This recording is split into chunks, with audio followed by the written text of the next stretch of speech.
Hey Physique Freaks, how's it going? Scott Tucson on MetabolicMasterpiece.com coming at you with a killer ab workout, beginning with a superset between hanging knee raises and some Spider-Mans. Then you're going to move on to drop sets with the cable crunch, and then finish off with a superset between some rollouts with the power wheel and a one dumbbell twist. It's absolutely brutal. Give it a try and let me know how it goes for you. Here we go. Hanging knee raises to start us off. Notice how I'm bringing my knees up towards my chin here. The main thing that I want you to focus on is it's the tilting of the pelvis, really curling the pelvis towards my shoulders. When you curl the pelvis forward like that, that's going to place a little more emphasis on the lower abdominals. So really try to use those lower abdominals to raise your legs up instead of just using hip flexors to bring your knees upward. So many people lose out on a lot of benefits from this exercise because they're not focusing on using the lower aspect of their abdominals to curl their pelvis forward. Next, you're going to drop down and do some Spider-Mans on the ground. So bringing your knee up to your elbow, trying to keep your body in alignment here, not letting your butt scoot up or drop down. You're aiming for 12 reps each side.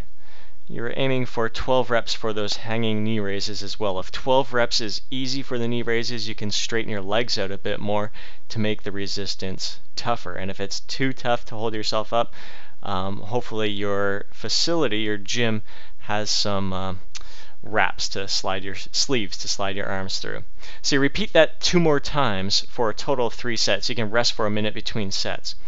Then you're going to move on to drop sets for the cable crunch. Now, where the hanging knee raises as curling the pelvis forward to place a little more tension on, a little more emphasis on the lower aspect of the abdominals, the cable crunch is meant to hit more of the upper and middle abdominals by rounding the back and curling the shoulders downwards. My pelvis stays the same, so my knees are locked at 90 degrees there. And my main focus is curling the shoulders forward and bringing my elbows towards my knees. So I'm really trying to round the upper back. So many people just they keep their back flat and they just drive their elbows straight down. You really want to round that back and drive the elbows towards your knees. I recommend selecting a challenging weight for that first set where you can hit around 8 to 10 repetitions.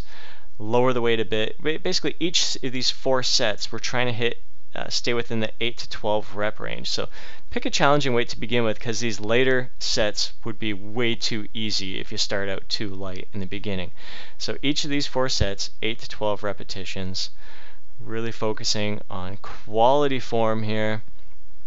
Play around with your knee position as well. For some reason, my knees closer together feels different than my knees further apart from each other. I can feel my abs contracting a little bit different. I can feel the obliques getting a little, or transverse abdominals getting a little different work in there depending on knee position. But the main thing is really having that mind-muscle connection. You're not just casually moving your torso up and down. It's focused. Every rep is focused. Focus and tension here, where you're really rounding the back and focusing on contracting the upper and middle aspect of the abdominals.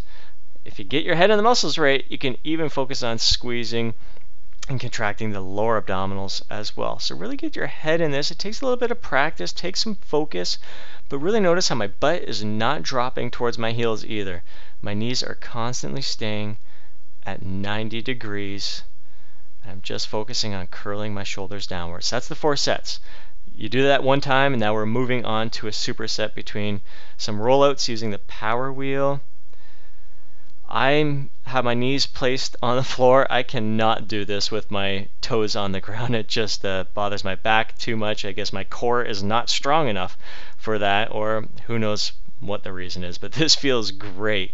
And I'm not just casually, again, rolling out and rolling in. I'm really focusing on squeezing my abs when I'm bringing that roller towards me. So many people try to make it easy on themselves. There's so many ways you can make this more effortless by just rolling up casually using other muscles, but I'm really focused on contracting my abs when I roll that wheel in towards me.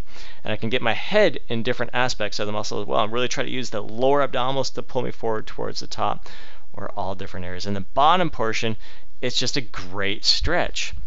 So that's an excellent exercise, especially towards the end of an ab workout. And we're going to superset that with a 1 dumbbell twist. So I'm just holding that dumbbell at my torso. I'm not trying to throw it from side to side. I am twisting at my trunk and moving my shoulders from side to side. So my whole torso is twisting.